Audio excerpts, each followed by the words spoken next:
we're gonna try to get you through this.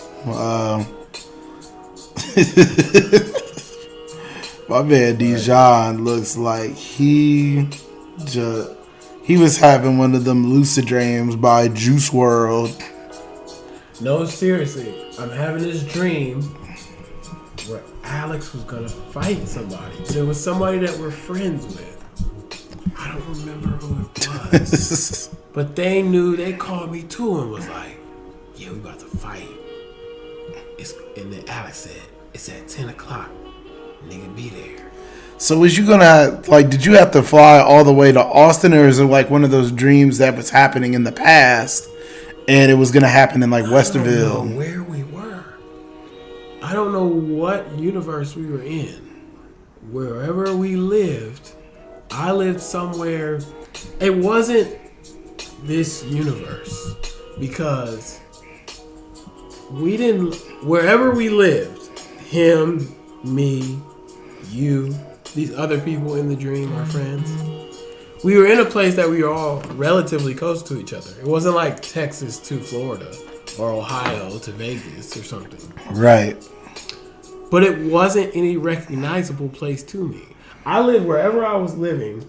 It was a 2-story place. And it was really unique because it was like, you know, most apartment complexes. Are we recording right now? Yeah. That's fine. This is great. Yeah. That's fine. All right, let me finish. So, where we're living, you know, most places, like, if it's 2 stories of apartment, the apartments are the same. Yeah. You know, like the one we live in now. The apartments are essentially the same, but it's just one's on the second floor. The second, it's like the kitchen dining areas were inverted. And the dining rooms for the upstairs people were downstairs and outside. Deep. What kind of... So they would come down the steps, eat outside. Like, but it looked nice though, like outside. But then but if you're a downstairs person, your living room was your dining room was upstairs, but it was inside. It was crazy because I remember we was driving, we was going to somebody else's house, me and you, and I walked down the stairs and saw my neighbor eating and waved to them. Hey, how you doing? Okay. Because we lived downstairs, but their living dining room was downstairs outside. It's deep. That is, yeah, deep. Yeah. That's. We got to where we was going. That's when Alex called. He said, "We about to fight. It's at 10 o'clock. That's the time." I said, "Okay." It's like he didn't give me an option to like be there or not. It was just like, "Oh no, we fighting at 10 o'clock." So I'm like, why? We're too old to be fighting. Like, what? Because I guess, like, whatever universe we were in, I still was, like, maybe this age. So I was conscious of, nigga, we're 30 plus. Like, why the fuck? Why are you fighting? Yeah, why are we fighting? Why are we doing that? Yeah. But again, it was somebody that we knew. So I feel like it wasn't, like, a fight, but it was, like, you know, a homie round. But it was a significant homie round that we were all supposed to come and see. And that's when you came and woke me up because I was on my way to the fight. I was in the car. I was like, all right, we're about to go to this fight. So you was about to go to the fight and see. Go to the fight. That's wild. I can't even really see that I've ever seen Alex fight before. And what's funny is he's always challenging people to fight. Yeah. He is a person that's always talking about fighting people, but I've never actually seen him fight before. That nigga talks a lot of shit. Oh, you already know that about him. He talks a whole lot of shit, but nothing. I've never seen him fight. Happens. I've seen his brother fight, but I've never seen him fight. Yeah. Well, let's get down to business. Welcome everybody to the Panda Podcast. I'm your fun and cute host, the Panda. I'm here with my nearest and dearest friend and brother from the same mother, Rat Cat. I hope I didn't turn your audience off with my weirdo ass story. I don't know, but I think they're actually going to enjoy it. I think they're I enjoyed it. I thought it was pretty funny, especially now when you start getting to the inverted kitchen that was outside. That was insane. That's real deep. But I thought the story was crazy. But then again, I also know Alex, and I know that he do talk a lot of stuff, but don't actually really fight. But and then I woke you up. I'm glad this is an audio podcast and not a video one because I look like shit. Yeah, this is a totally audio podcast, so you won't see any of us. Like, Dijon looks like a zombie, like out of an anime. Like, he looks like he was in Zombieland Saga or School Live or the High School of the Dead or any of them little zombie anime. And me, I've had on the same clothes for like the last 2 days. But I still feel good. I feel good. And I don't got to go to work until tomorrow. Now, once I go to work, my life is over because I'm working all Saturday and all Sunday. So I hope you guys all enjoy this podcast once I do it, because you're not going to hear from me again because I'm going to be working at my group home all weekend. Like, I'll have absolutely no life. Shout out to the Lofi Hip Hop Radio that's bringing us some groove. Chilled Cow. It's a dope station. It's providing all the vibes to the Panda Hookah Lounge with no hookah. This just sounds like a hookah lounge. Chilled Cow. Yeah, that's what it's called. It says Chilled Cow is the name of the. So this is like milk music. Some milk music or something. They got on the screen this little anime girl, and she's like writing in a book. I've seen that one. I've seen that girl. I think that lo-fi music has been recommended to me. Oh, anybody who's ever been recommended lo-fi hip hop channel, listen to it, man. It will get you through your reading. It will get you through your studying.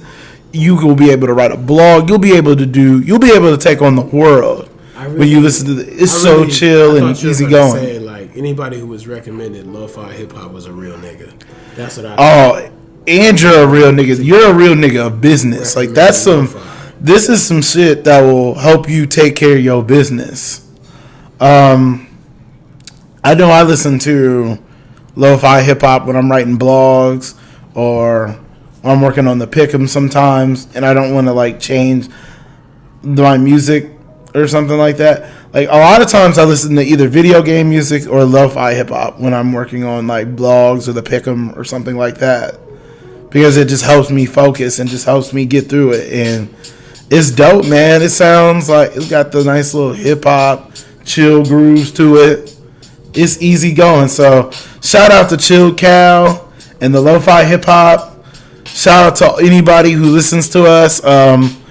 When we post this on YouTube and wherever we post it, make sure you like and subscribe to our channel. Support us. We some young up and coming brothers trying to make it, trying to give y'all some dope sports shit and life shit to talk about. So support.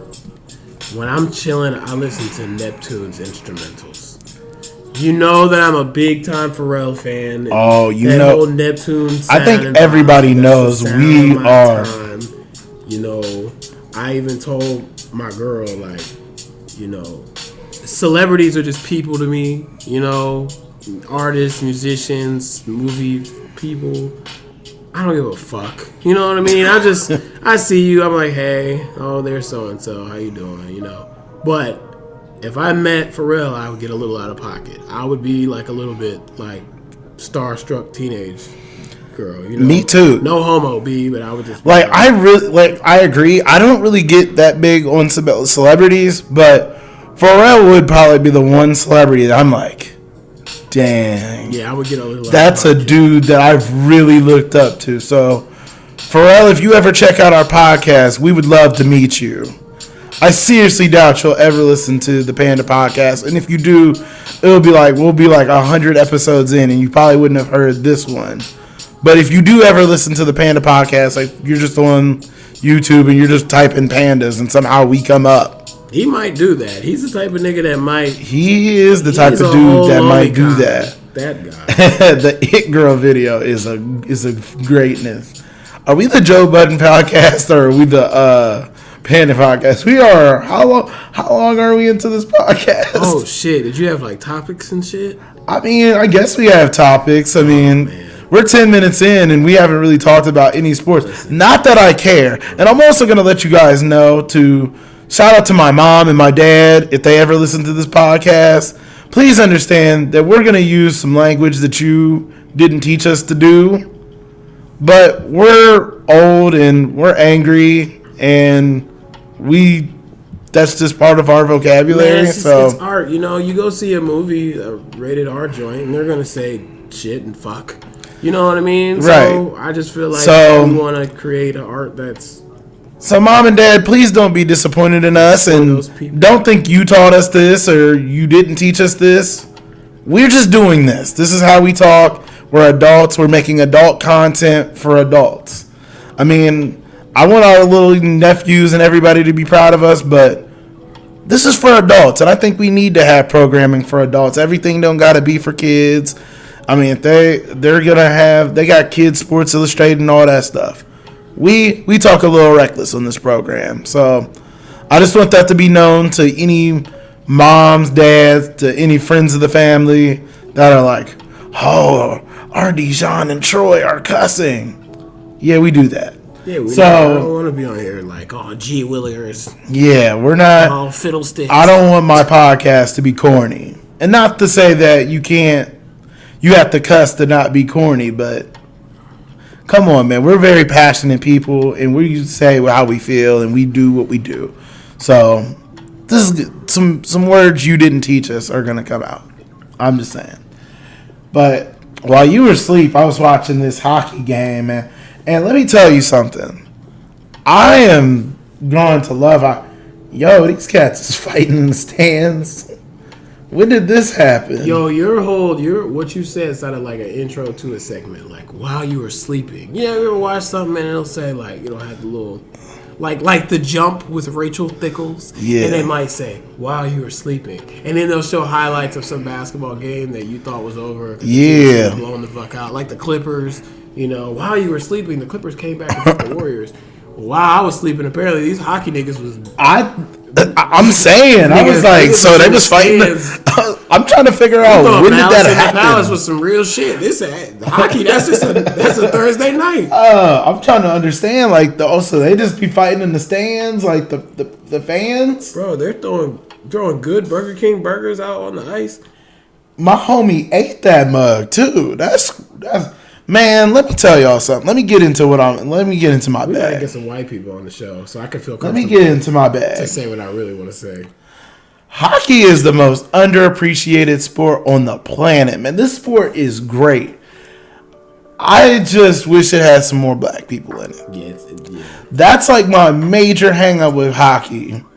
And before PC culture comes at me, no, I don't hate white people. No, I don't have any issue with white people. He has a lot of white friends. I have a lot of white friends, so... Not just one. Not like, you know, how white people be like, oh, I have a black friend. Nah, I got tons of them. Like, and I'm just trying to get out of here. Like, we ain't out here trying to offend nobody. I'm just speaking the truth. Any nigga that goes to Iowa... I just want to see real ones. I just want to see some niggas in hockey. And we're starting to get a few here and there. Like, you see it, like the Capitals of all teams. The DC team got a Devontae.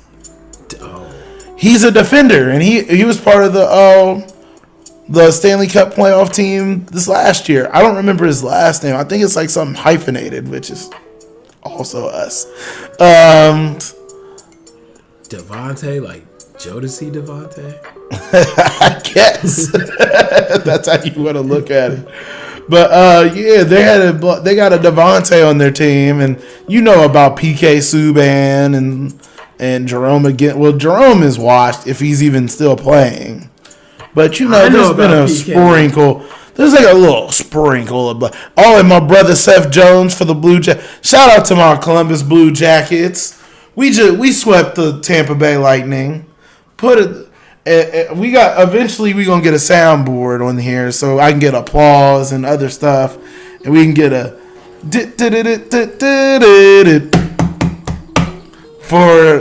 but for now, shout out to them Columbus Blue Jackets. They played the best team in hockey in the regular season, bar none the best team in hockey, one of the best teams ever. I gotta do that again. Do that again. And we beat their ass. Columbus Blue Jackets took them out in 4. And you know what? That's what makes hockey great. Hockey is great because it takes a lot of elements from other sports that make them great, and they combine them into the sport. Like, take for instance, it's got an element to soccer. The thing that I like about soccer is that in soccer, when you score a goal, that is such a big deal because scoring is at a premium in soccer. Like, not everybody's just scoring all the time like they do in like basketball or even football. Like, there's a decent amount of scoring that occurs, whereas scoring doesn't feel like it's that big of a deal. In hockey, when you score a goal, you jumping up, you running around, you acting a fool because points are at a premium in hockey. I mean, we're watching right now. Well, I was watching. Dijon was knocked out. I'm watching the Maple Leafs and the Bruins right now. They're playing. It's 0-0. It's 0-0. And we're going into the third period. Points are at a premium in hockey, just like soccer. So when you get a goal, you appreciate a goal. And you get excited. You run around. You act a fool when a goal happens in hockey. But unlike soccer, and more like basketball and lacrosse and other sports, it's a lot more of a faster paced game. Like, they're up and down the rink, back and forth, possessions changing quickly, tons of goal scoring opportunities. I mean, hockey, the game could be 2-1, it can feel like the score and the momentum could change at any second because there's so many scoring opportunities that go between the two teams. It makes it amazing. But then it also adds from football. It adds for a level of violence, a physicality that you look for. You want to see big hits, you'll get big hits in hockey. You want to see some physical play, you'll see physical play. You want to see somebody get lifted off their feet, you're going to get that in hockey, just like you get in football. And that is what makes hockey special. And then you throw in some stuff that other sports don't. Hockey can fight. Now, I have a theory about fighting, and that could really ruffle some feathers. We may talk about that. We may not talk about that, but that's not my point right now. Talk your shit. We go and get to that. But my point right now is, because the thing about it is I actually like the fighting in hockey. I just think that there's something behind it that makes me a bit uncomfortable and a bit uneasy. But overall, I like the fighting. These cats just be going at it, man. Like, and it gets the crowd excited. It gets the crowd pumping. It's amazing.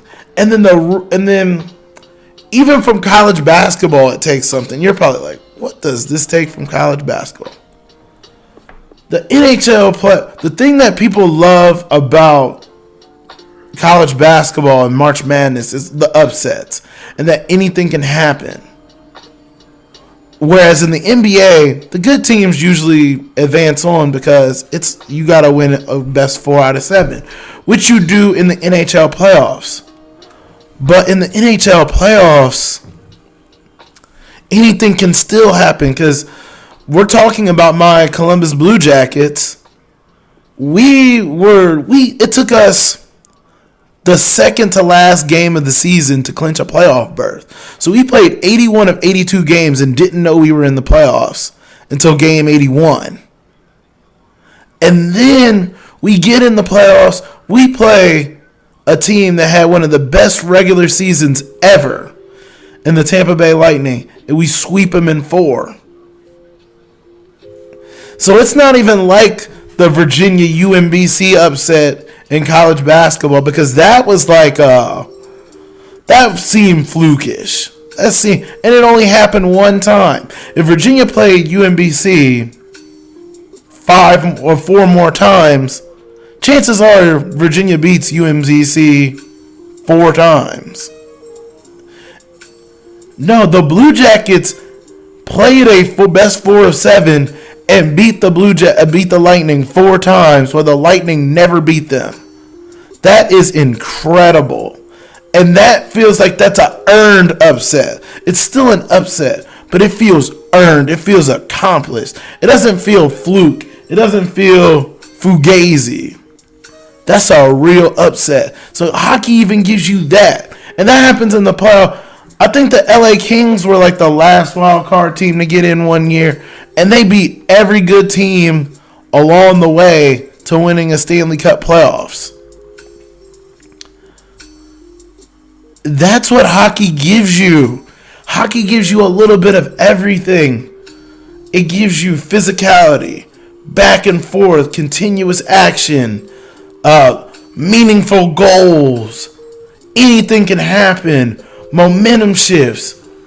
Oh, and I forgot about overtime hockey in the playoffs is like nothing else before. It's sudden death. The first team to score wins. And it's in a sport where scoring doesn't come easy. So you're just seeing, oh my God, they're playing in my zone. They're playing in my zone. Then it goes back to the other team's zone. Oh, we're in their zone. We're in their zone. Oh, it goes back. It goes back and forth, back and forth, back and forth. Then you either go to another period or somebody scores. And it's just your heart just jumps out your chest. One way or another. I mean, playoff hockey can really get your heart rate up. And that's what we want out of our sports. Ain't that right? I mean, we've talked about this before, and I agree with everything you said. So I'm going to be the negative guy in this case, because I think that those are all reasons that people should enjoy hockey. But I'm going to tell you why they don't. Reason number one is because their owner is terrible. Commissioner, forgive me. I'm still tired. I believe the commissioner of the NHL is still Gary Bettman, right? And he's terrible. He's signed bad deals for the league. He overall in general he's not supported the growth of the sport. And like I said, one of the main deals that he signed, or lack thereof, was, he didn't secure a TV deal with like ESPN or any of the major networks. Yes, they do occasionally play games on NBC, but for the most part, this sport is a niche sport because it's on niche channels. I had a friend ask me, a fan of, one of the local teams. In fact, that Jackets Tampa series was very important to her. And I tried to tell her, what channel was on. And to be honest, I didn't know how to tell her. I didn't even know. I think I even gave her the wrong information because it's hard to know, where these games are. Because it's on such niche networks. It's hard to know that a game is on. I mean, luckily this game is on NBC Sports Network, but even that said, people don't always know where that channel is. They don't know where that channel is. But people know where ESPN is. People know where ABC is, and Fox, and CBS, and, even TNT, it's easier to find than NBCSN. And so it kind of shows you the value of the sport. When your sport is on a major network, it just means more.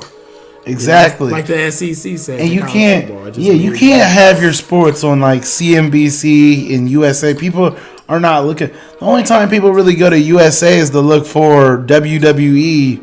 But it's been there for so long with that channel that you just know that that's there. That's been a staple of USA for decades now.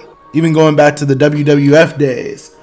But you're looking for a hockey game on CNBC. That's where you go to check your stocks and stuff, right?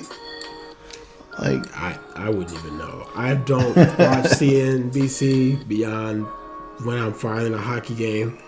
And maybe I need to check my stocks, man. Niggas need to invest in stuff. Okay, I'm sorry. I'll get off topic. Yeah, don't get too woke on them. We ain't trying to open up Black Wall Street today. That's for another day.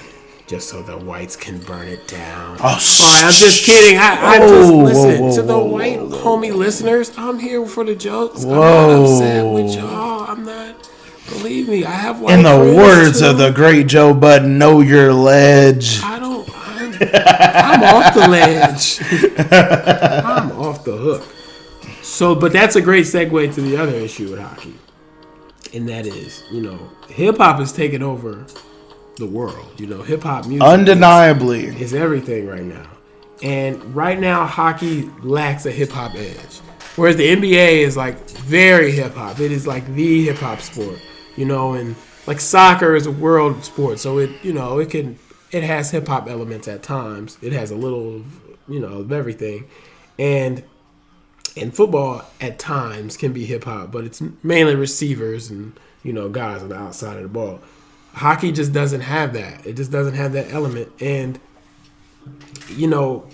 for better or for worse, hip hop music. I can't even talk. I'm so tired. this dude about to pass out. He almost fell out the damn chair. Because hip hop music is, it's black music. Really all music in America came from black folks. It's people of that ilk are going to want to see people that look like them, that reflect them in a sport. And with so few blacks, as you've mentioned before, it's hard for the hip hop community or the hip hop vibration to get behind this. And hip hop and hockey needs that. It needs that support, And that's why I get really excited whenever I see black kids playing hockey.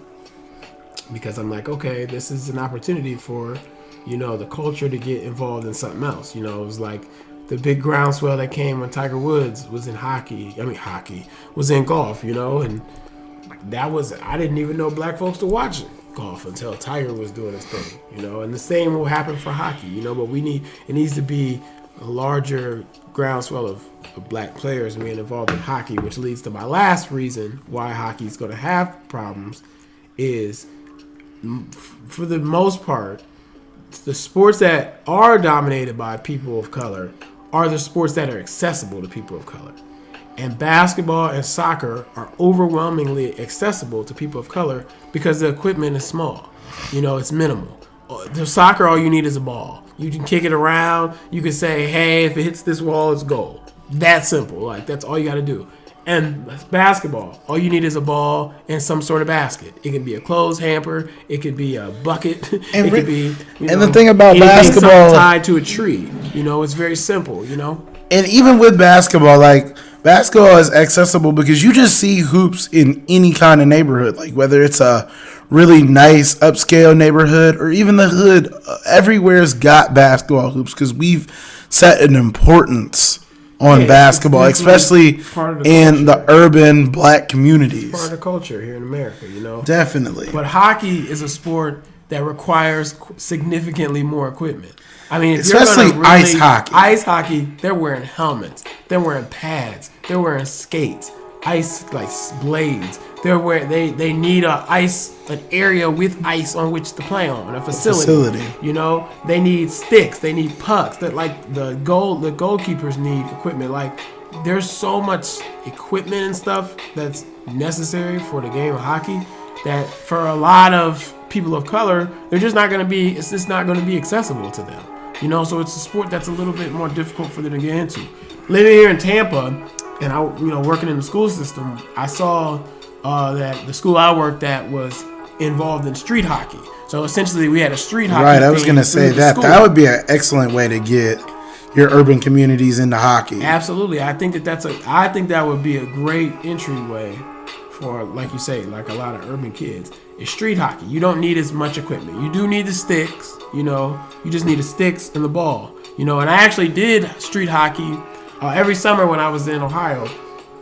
The Blue Jackets had a group of recreation people who worked under the umbrella of the Blue Jackets would come out to different sites, recreation centers, and put on street hockey for the kids, and they'd set everything up in goals and pass out sticks and balls, and we would play. And you'd be amazed how those black kids got into it. They're slamming into each other, and that's the thing about hockey, though.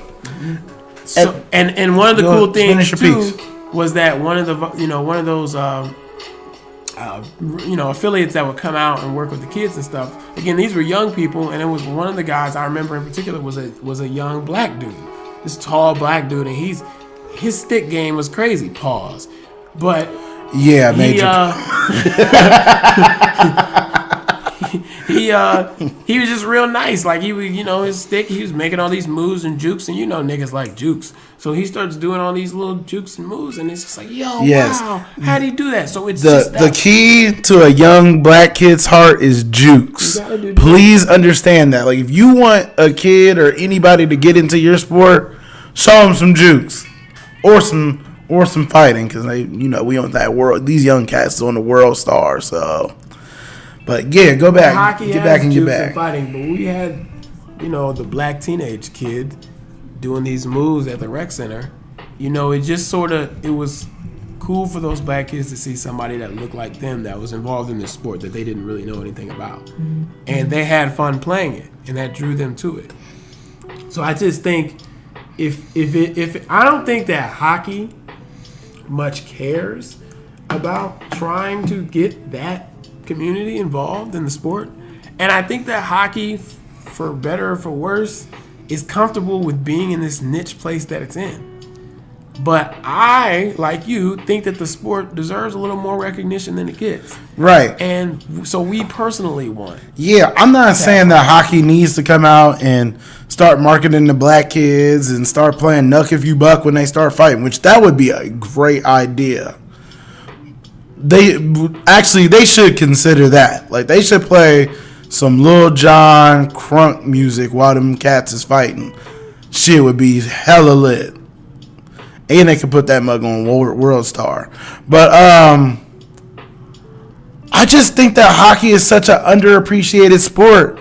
But oftentimes, if black and hip hop culture aren't down with you, you don't get the label of being that cool sport like the NFL and the NBA are. And baseball is starting to lose. So, and it's a shame because here's the thing, going back to what Dijon was talking about when he's saying that the young kids, they was playing hockey and they was getting into it because that's the thing about hockey. Like, when you get a person of any race, any color in front of a hockey game, they're going to enjoy that shit, like, for real. Like, I've had people that I know, and we've taken them out to games, we put them in front of a TV, and they watch hockey, and they was like, yo, this is for real, this is what's up, this is a blast. And because it has so many of these elements, and that's why I wish hockey was bigger than it is, because hockey is just truly a dope sport that I think people could really enjoy, especially playoff hockey. Playoff hockey is amazing. Yeah. I mean, regular season hockey you could probably do without. It's like the NBA in the sense, like, I don't get that excited about the NBA regular season. It does help the NBA has, like, recognizable stars that do, like, put up crazy stats, and that's really what I pay attention to the regular season for, to see what kind of reckless stats somebody's going to put up on a nightly basis. But other than that, I don't really care much about the NBA regular season, or really any of the only regular seasons I really care about are college football and the NFL, and I just feel like those regular seasons mean more in those in those sports because they're weekly and they only play from 12 to 16 games. But once the Stanley Cup playoffs come around, hockey is as good as any sport. And I just wish that more people could come to understand that and come to see that about hockey, because I truly think it's a great sport. It's not, but hockey might just be in this niche lane that it's in. And like you said, it might be cool with that. And if that's the case, what can I really do about it? It doesn't mean that because other people don't really watch it or get into it that I can't enjoy it. I just wish sometimes that other people could get more access to it and really watch it, because I think they would enjoy it too if they took the time to actually watch it. I don't think they would enjoy this Maple Leafs Bruins game because it's still 0-0, and we're like, in what, the 12th minute? We're like 12:07 left in the third period. I was about to say the 12th minute like I was watching soccer, man. What's wrong with me? I think that's always going to be a difficult spot for people, like the scoring or lack thereof. What I will say about hockey, to your point you made earlier, was that because there's so many goal-scoring opportunities, that it creates a level of intensity. Still, even though this game doesn't have any goals, it's not like soccer. Sometimes soccer, there's literally nothing happening. There's passing, there's ball control, and there's like nothing. Like, it's just like, I just wasted, 2 hours of my life on this shit, Whereas with this, there's so many opportunities that especially if you have a dog in this fight, it's very intense. It's like, it's you just feel like a goal is going to happen at any time, but it just hasn't for whatever. Especially these power. There was just like 3 shots just right there. That was crazy. Yeah. Well, the Leafs are on a power play, so when the power play comes on, you get mad shots on goal unless you're trash and you only get like one, or I think there's even been cases where none. I know that during the Blues and Winnipeg Jets game yesterday, shout out to my man Kemper. His Blues won yesterday with 15 seconds left. 3-2. Blues got the dub. Shout out to my man Kemp Dog. I know he was mad happy about that. He texted me at 12:45 in the morning. Then Facebook messaged me 8 hours later. So I know he was mad happy about it.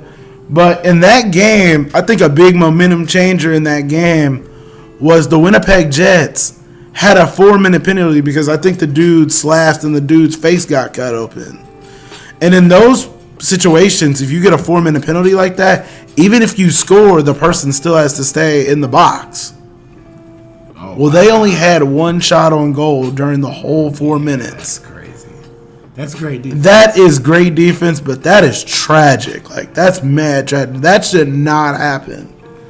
And they they were up 2-0 at the time, but you still feel like if you score a goal there, that makes this game a lot more insurmountable. But they didn't get it done. The Blues scored 1 goal. It's a 2-1 game. Now the game has a completely different energy, and it ultimately led to the Blues getting a come from behind win. So, I mean, that's hockey for you, and it's great. And I just want to say that I wish more people would watch hockey, because I'm about tired about it. And also it helps that I'm about tired of basketball, because I can't even watch basketball no more because it's too annoying. Like, especially during the NBA playoffs. And I've been on the record to saying to friends and all kind of people, the NBA playoffs is one of my favorite times of the year. I grew up watching the NBA playoffs, watching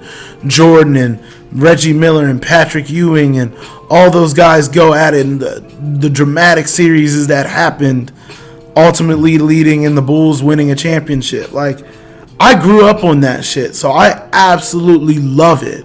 It's great.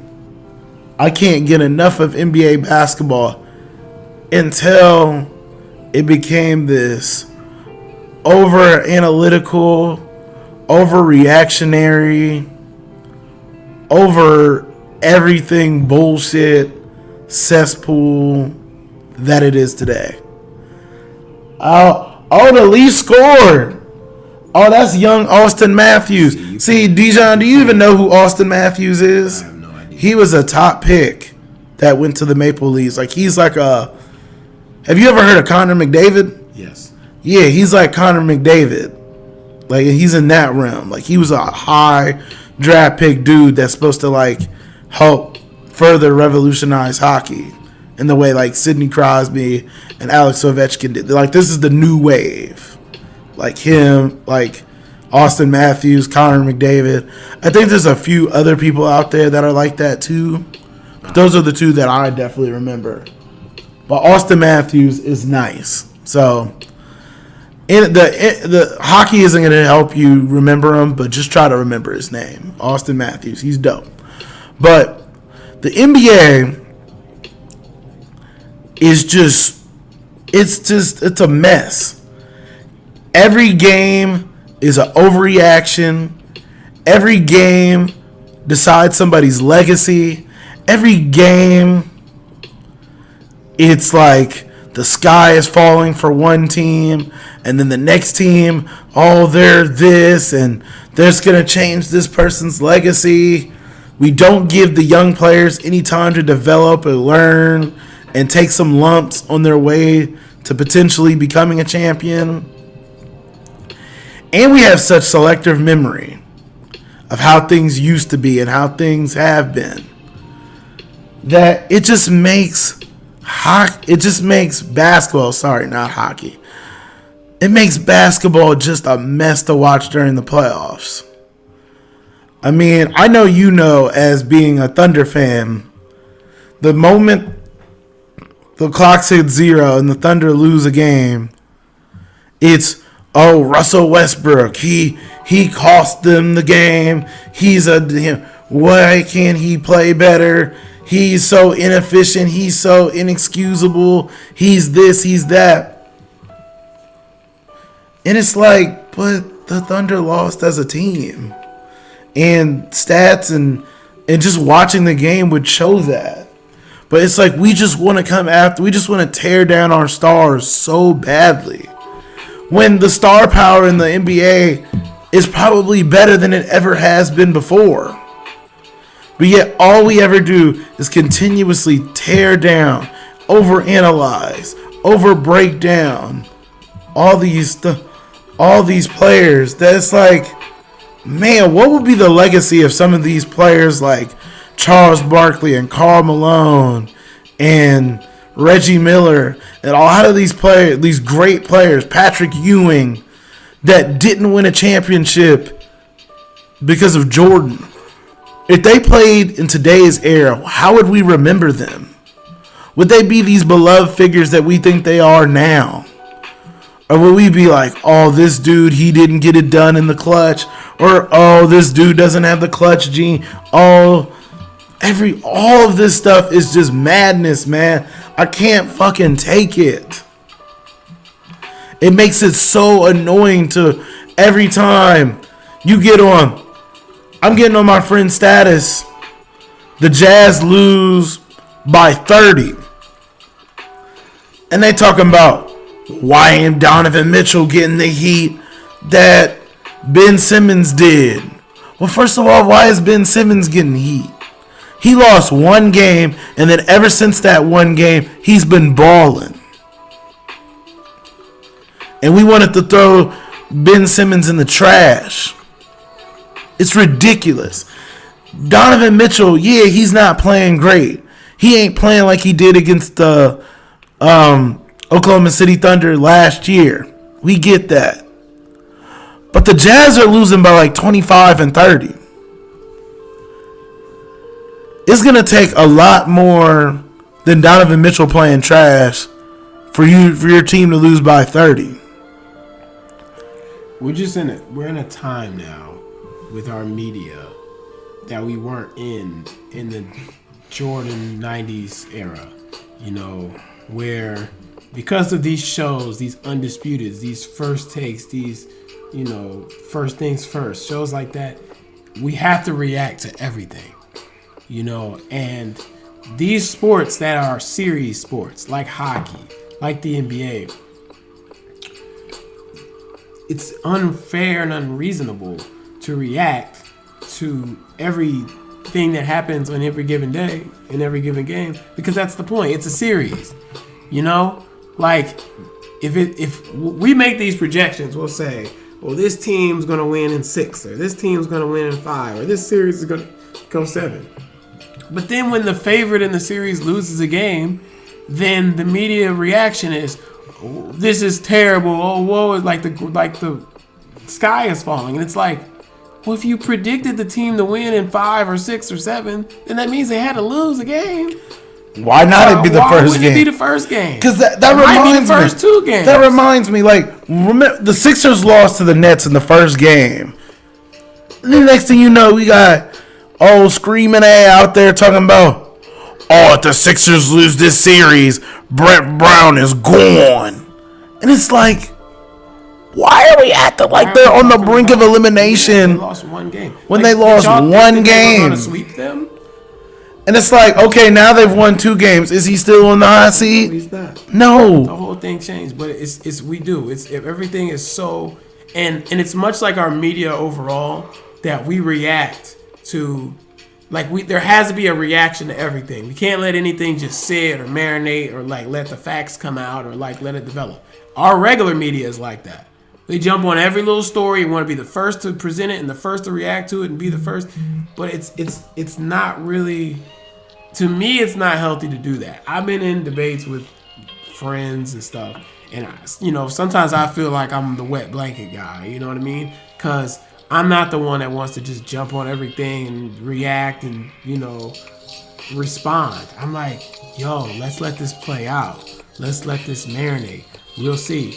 And also was saying to you earlier, I don't know if this is because of LeBron or because of the media, the way it's set up now. It's like we do attach everything to people's legacies. Everything that happens now is attached to an individual player's legacy. So like I said, I mentioned LeBron because LeBron played on those early Cavs teams where he didn't have a whole lot of talent around him. So then there came this idea of that superstars always need help, when I would actually argue that some of that was a function of LeBron himself. He's a guy who likes to be in control of a team, and if you have too many stars on a team with him, he kind of loses that. He did go to Miami and did that deal, but again, I think that even fed to it even more. It was now there's this team up idea, where are these free agents going to go so that they can get together and win and increase their legacy by championships? That wasn't a concern in the 90s. We didn't think any less of Charles Barkley or Patrick Ewing or Gary Payton or any of those guys because they were losing to Michael Jordan every year. It wasn't an issue. Yeah, we joke about it now. We, laugh and they make fun of Charles Barkley on Inside the NBA, but it's really not something where we just sort of look back at Barkley was a bum. And you said it the other day, you made the analogy that Charles Barkley essentially would be Carmelo Anthony today, Correct. Because, we kind of look at Melo as he was a bum. He never won a championship. He couldn't really get a team to the next level. But Carmelo Anthony is a great player. Scorers in the sport. He's an absolute great player, and there's no doubt about it. And it's Carmelo, to me, is a shoo-in to the Hall of Fame. But if you talk to people about Melo, they act like he's such a bum.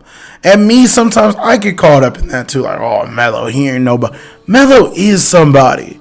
Melo is a great player, an elite scorer, especially in his prime. He was a great player. But it just in this social media time where we're so overreactionary, and if you didn't win a championship, you're just a bum. This is how we treat some of the stars of our. I listen to what some people say about Dwight Howard. That was another person I brought up to you that other day. Yes. It's we completely forgot that Dwight Howard was the dude who was the spearhead to an Orlando Magic team that knocked LeBron out. And LeBron was playing some of the better basketball of his career, albeit he didn't have a whole lot around him. That guy was incredible. And Dwight, the Leafs scored again. Go ahead. Them Leafs is putting them away. But yeah, Dwight Howard was the spearhead of that Magic team that went to the final. They ultimately lost to the Lakers in 5, but they still made the finals. Dwight Howard took that team to the finals. He was one of the best defensive centers in the league for years upon years upon years. He was almost a guaranteed 18 to 20 and 10 guy a night. He was truly a great player, but we just treat them like bums. Whereas I think in the 90s, Dwight Howard would have a lot more favorable remembrance. More, finally. And maybe in time we will, with time going by, we'll reflect back on the guys of this era and realize how amazing so many of them were. But right now, because again, the way our media is set up, the way our dialogue is about the sport, it's like we can't even appreciate how amazing. I think the NBA is in the best place it's ever been as far as stars and talent and ability. But it's like we can't. It's like so many of these talents, we're like picking their game apart. And the thing I hate that's being said is like, well, you can't win a championship with this guy as being the one or whatever the case may be. And it's like, nobody's winning a championship during the Warriors era. Like, in NBA history, there's like, it's like usually like 1 or 2, 3 teams tops over the course of like a decade are doing all the winning. So that's like a reflection of all. So like, if Kyrie never played with LeBron, he wouldn't have a ring. And by the way, that's why a lot of the guys in this era do have rings. But all the guys who've chosen not to like team up or be part of a team, a collective group of talent, it's either a team up or the Warriors. That's it. That's the only people that are winning championships. A team up or the Warriors, and sometimes the Spurs. That's it. So if you are Damian Lillard and you just like, I was going to play on the Blazers and try to win that way. Oh, now you can't win a championship with Lillard. No, he just chose not to be on the Warriors or in a team up situation. If you're Russell Westbrook, he's right. You can't win with this guy. He's a stat pad and ball guy. No, he's just in small market Oklahoma City. They've sort of made some sad choices as a franchise beyond him. And he's not on a super team or the Warriors. You know what I mean? And there's more guys throughout the league that you could, create that dialogue about. But it's like, why is this a direct reflection of them? This is a team sport. The team didn't get it done. Right. Yeah, so... And we also talked about this, like, how come role players don't get looked at and all this? Like, we put basketball as a team game, and while you need your stars and, like, clutch situations and in times where you got to get the job done, you do need your stars, and I get that, and I understand that. And I understand that players up their game to achieve that status. But role players play a role in games, too. And you can't win games when your role players are 0 for 8 from 3. Or they're 1 for 12 or whatever they are. You can't win if that person isn't helping you along, too. Jordan couldn't win without Steve Kerr's and Craig Hodges's and B.J. Armstrong's and Ron Harper's, Randy Brown's, Sure, Pippen helped a lot, and Pippen was a star to superstar in his own right. I get that. And Jordan is the greatest of all time. But Jordan needed those other people. And don't let no clown like Skip Bayless or anybody else tell you that they weren't needed. They were needed. They needed to make plays. Jordan was able to set them up and get them shots. But they had to make them. They had to have the form. They had to have the time. They had to do it. They had to make plays. So don't do that. I hate that narrative that star players are supposed to make role players better. No, role players are supposed to make themselves better. Exactly. They're supposed to just do their job. That's it. If, like you said, if Jordan passes the ball to Steve Kerr's got to knock down the shot. And say what you will about Michael Jordan, who I think is a great player, the greatest player to ever pick up a basketball, in my opinion. But his greatness really didn't reflect, other than, yes, he did probably hold that team to a very high standard, in terms of their excellence in their play.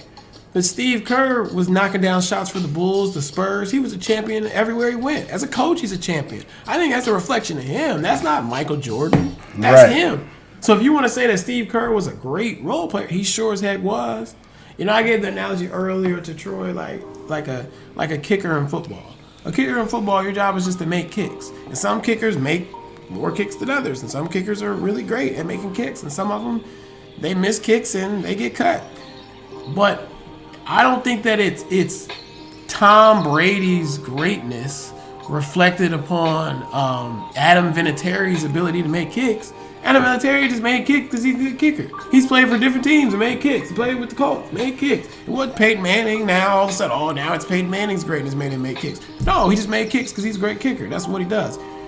Role players on teams, some role players are better than others. Some players are good at doing what they're supposed to do, knocking down corner threes, playing defense, being aggressive, grabbing rebounds, being a hustler. That's whatever your role is, you got to do it. Right. And it's not a reflection of the star. It's a reflection of you as an individual. Exactly. And I understand that a level of criticism does come to stars because that's why they make the big money. Sure. And that's why they are in that position. So I do understand some criticism of big stars.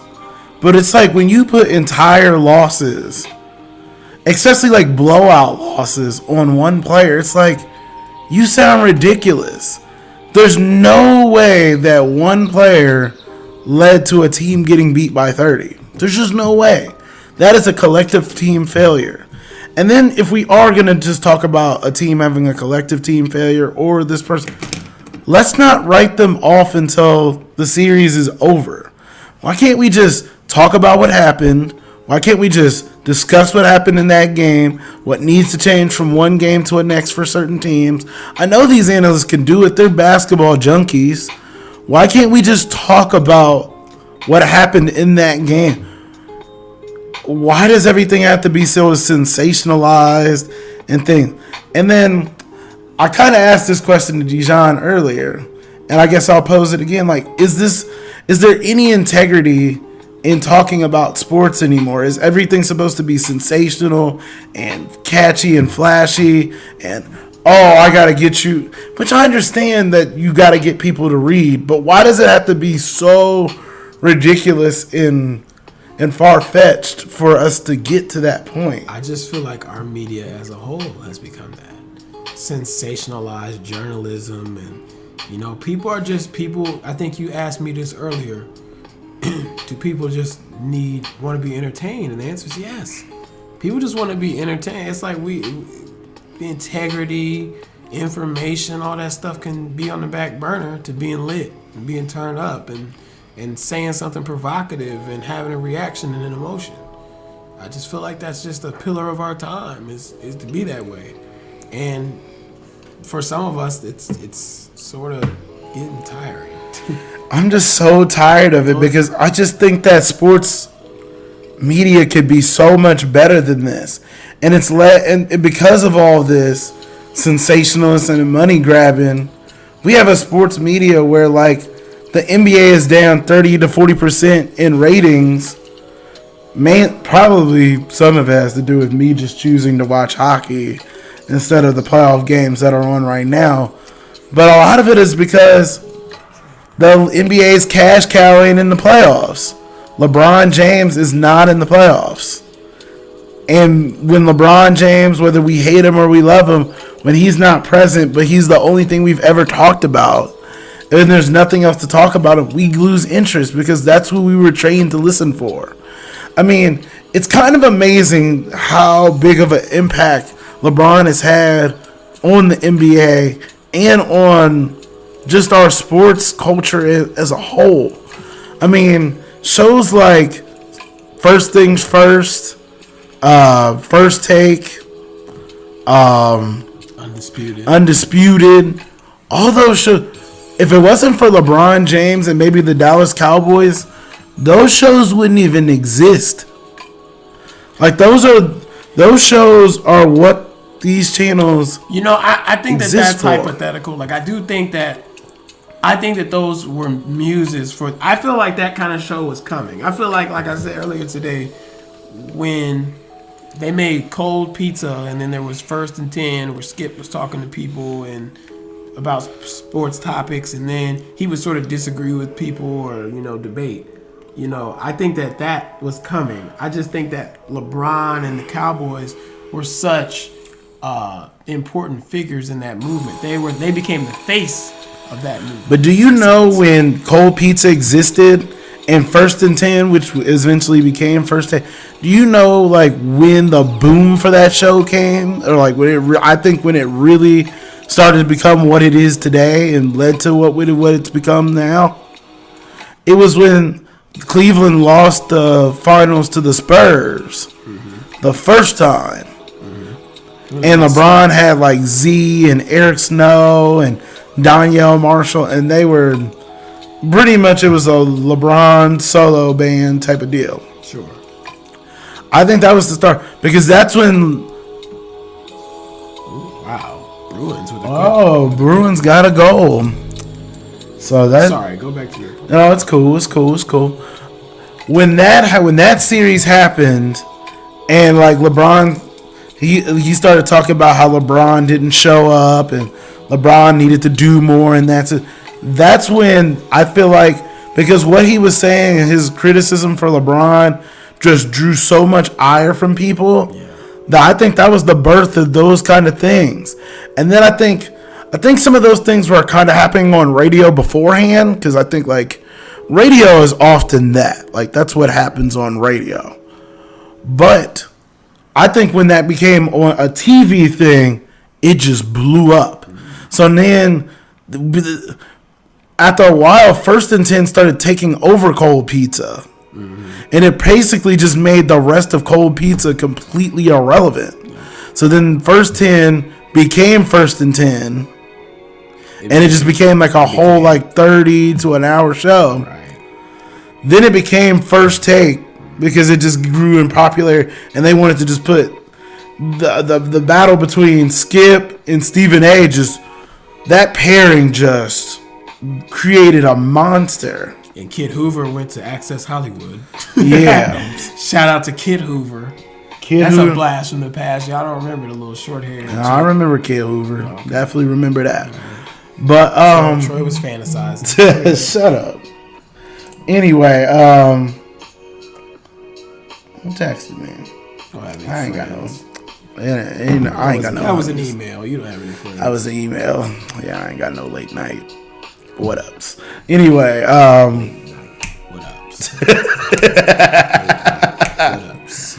But yeah, like once that show started taking off, and he started doing LeBron James as Prince James, and he's the ringless king, and all the other little crazy little saying. That show, then it really took off when the Tebow mania, like once the Tebow mania happened.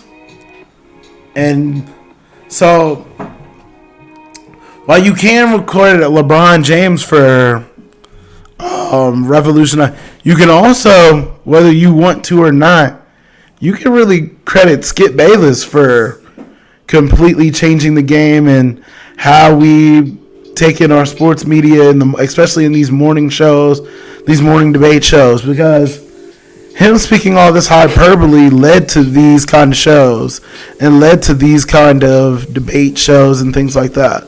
So as much as we don't like Skip and as much as he gets on our fucking nerves for the things that he says, you have to give him credit. He definitely revolutionized the game. He definitely changed the culture. But in my opinion, to a degree, he changed it for the worse, because now it's like, this is what people want. This is what people expect. They want to have these ridiculous talk. Everything. You talk to anybody about LeBron, and if they don't like LeBron, they're going to be like, well, Jordan never did this. Whether that's true or not. Every time LeBron does anything unfavorable or not to people's liking, the first thing that's going to come up is, well, Jordan never did this or Jordan never did that. And it's just like, come on, man, this is ridiculous. Like, but it's created by Skip Bayless, and because and a little bit, I also give some credit to like Twitter and just basketball Twitter. There, like they are all. I really give basketball Twitter actually more so like the analytics and the whole. Oh, this player is the efficiency and advanced statistics and all that stuff, which I don't completely have a problem with advanced statistics and anything like that, but I think that sometimes those statistics can get in the way of just actually watching games. But I just... Fuck these basketball nerds. Yes, I feel like that stuff, that efficiency, technical talk does get in the way of watching games. Just watch a game. Like, you know, I've always been a fan, for better or worse, of the little try-hard guys. The Allen Iversons, the Russell Westbrooks, okay? Those guys are naturally going to be inefficient, okay? Now, I read an article yesterday about Westbrook that I thought was very interesting, and it was very negative towards him, but I do think that there was a lot to be taken from it. I'm not going to go into that real heavy, but my point again is that these dudes are naturally going to be inefficient because they're just, when you're a 6 foot, 6'1", 6'2", 6'3" guy who's athletic, your game and efficiency level is just going to be different from a guy who's 6'7", 6'8", 6'9", 6'10". It's just certain things that you're going to not be able to do the same as another guy. But as a smaller person myself, and again, maybe this is why I have that place in my heart for these guys, you know that you would just have to give a different sort of effort. You know, you have to give a different sort of energy, and you got to attack it a different way than the big guys do. The big guys, it's just the reality. They have just a different advantage. Kevin Durant could just turn around and just shoot over a guy.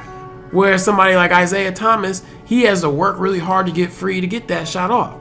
And in doing so, there's a level of efficiency that drops off. And maybe some of y'all don't care. Some of y'all are like, well, I don't care. Like, okay, I want my team to win, so I just want efficient dudes. Okay? But I think the beauty of sports is that you have different people, different guys from different backgrounds and different sizes and different ability levels and stuff like that. So I'm not so everything has to be about the most efficient players. I mean, that was one of the coolest things about when Iverson took the Sixers to the NBA Finals and knocked off the undefeated Lakers, in Game 1 of that series. It was like David taking down Goliath. If only for one night. Y'all know about that Luther. But all I'm saying is like, I agree with Troy. I just think that a lot of that nerd talk just gets in the way of a lot of just enjoying the game. And I think that that's the thing you've kind of been weaving throughout this conversation is just how can we just enjoy the game without these extra narratives and like, oh, I have to watch this game because it's affecting so-and-so's legacy versus just saying, yo, I just want to see Team A versus Team B. And I want to see a good game, and I want to see what happens, But let me ask you this. We say that it's a bad thing. Like, oh, this is so bad, these people arguing about this shit and legacies and that. Is it bad? Because it does create dialogue and discussion. It keeps the game fresh in people's minds, Sometimes the thing that we say, oh, this is so negative, we don't like this, that actually brings a certain energy to it because people are engaged. I can't tell you how many rec centers and I don't really go to the barbershop. I cut my own hair. But, places I've been to with a collective of men where intense basketball discussions happen. And the spirit of them is what Skip Bayless and them do. It's like everybody in the barbershop feels one way, and then there's that one guy that comes in there and says, oh, I think Jordan is trash. What? And it's so that sort of energy, it sparks. That's the kind of the tough thing for me is like the way I see things sometimes of being patient and letting things wait and, not being so reactionary. That way might be a way that's appreciated, but it's not as fun and exciting as jumping out on a ledge. And that's the tough thing that's kind of the line to toe, I agree. And I think we're going to get a bit of a more of a lesson in that in jumping into podcasting because I know maybe people are going to listen to this and be like, y'all niggas is y'all are boring as fuck because y'all agree about every fucking thing. Right. Y'all see every fucking thing. We want to hear y'all yell and scream at each other. Yes. And that's something we might have to run into. And that might be something we have to deal with. We got some stuff we can disagree about. You and trust me. Have definitely. And if you're listening to this podcast, we're going to disagree on some shit because me and Dijon don't agree on everything. Like others out there in the world, like if you ever meet some of our closest friends, they'll tell you we agree on everything. No, we don't. That's just because they say dumb shit. Yes, and our friends say dumb shit, and shout out to our friends that were just shit. Yes, we love you guys. Like to all the homies out there, love you guys, and please, listen to us and support us like you always have. We would say this to y'all's face. Don't even front. Like, we would tell y'all. But yeah, we would tell y'all to y'all's face. Y'all say some dumb shit. And me and Dijon just got to correct you because you're dumb and you're wrong. But sorry. But all I ask is this. I understand that arguing and blasphemy and essentially trolling at times is what sells. It's what gets people to listen. It's what gets people's attention. It gets people's blood boiling and flowing or whatever the hell it's doing in your body. But I just have it. I guess my issue relies in that these are media people that people listen to their opinion and they are influenced by them because they see them on TV and they see them as a person to get their information from. So when they say crazy stuff or preach false narratives and be so reactionary, it forces the public to become more like that. And I just don't think that's healthy for the people. But if that's what you got to do, then that's what you got to do. And maybe I'm the one that needs to adjust. And maybe I'm the one that needs to get with the times. And I need to get with the program. And if that's the case, then so be it. I'll go down that road when that time comes. But for me, man, I'm all about educating people. I'm all about people understanding what they're seeing. I'm all about healthy discussion. There's plenty of stuff that we can agree on that we don't have to jump off a ledge for, in my opinion. And I think we can let stuff play out and come to a rational decision or an idea on what something is once we've seen things play out a few times. But when we're ready to talk about Ben Simmons being a liability after one game, then he comes out and balls the next two games and they blow the Nets out in both of them, that's a bit much. Or when game 3 happens and every starter plays well, except for Embiid who didn't play, and we're like, could the Sixers be a better team without Embiid? I mean, I get it. We want to say crazy stuff to capture people's attention, and that's just maybe the way of the world is. But I just think sometimes, especially coming from our sports media, that can be a bit ridiculous. And I just think we can do better than that.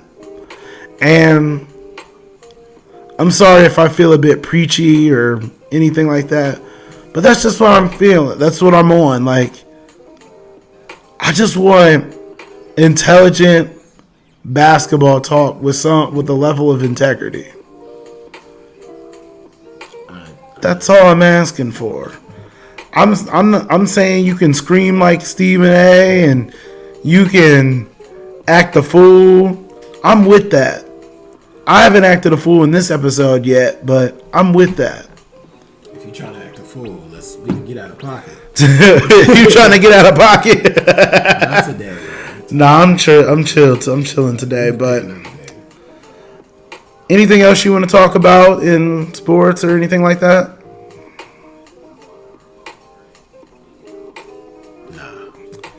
All right. I mean, I think I said my piece. I think I'm good.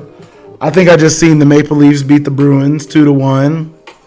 Yeah, good times in Toronto. I think Kim Dog was supposed to hit me up, but he's out kicking it with the lady. Shout outs to Kim Dog and Kenzie Chan. I love you too. Hope y'all are having a great day, night. People are out with their boo things. You ain't out with yours because you about to go to work. I've changed career choices here, but it's all right for the time being. It's all right. Niggas, your time is coming back. Doing a third shift deal. Your time is coming back, but get back into my bag shortly. I just want to say to anybody who listens to this podcast, thank you for supporting the Panda Podcast. Like I said, when we put this on YouTube or in whatever other place that we put it onto, make sure you like and subscribe to our channel. We got some other things we want to do in terms of content. We hope to have other people on with us when we do podcasts and things like that. Eventually, we might even do video so that way you can see us and hear us. But we're just doing what we can for now, and we appreciate any support that you have for what we're trying to do here. I know for some of y'all have been hearing all you trying to do a podcast, and we made a lot of mistakes. We made mess ups. I had a meltdown because a podcast didn't turn out the way I wanted it to. It's been tough, but I think I'm learning and I'm growing, and I'm doing things a little bit better. And me and Dijon, as a group, we're doing a little bit better.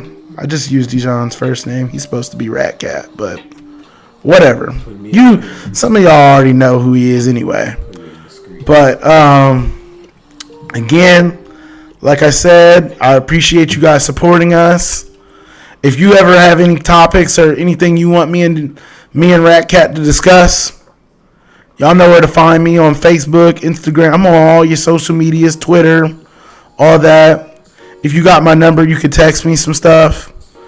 And we just want to talk with y'all about some sports and have a blast. We're here for the jokes and all that shit. We're always here for the jokes. So if you're one that's not here for the jokes or you like to get offended, this probably ain't for you. If you don't want to hear curse words, this ain't for you. But if you want to hear some good sports talk and two intelligent niggas get on here and say some shit, you've come to the right place. But again, I just want to say peace out to you guys. I love you. You take care of each other. Take care of your neighbors. Take care of everybody. Look out for each other. And always be here for the jokes. Till next time. Peace. You got something else you want to say? No, nigga. We gonna let it ride.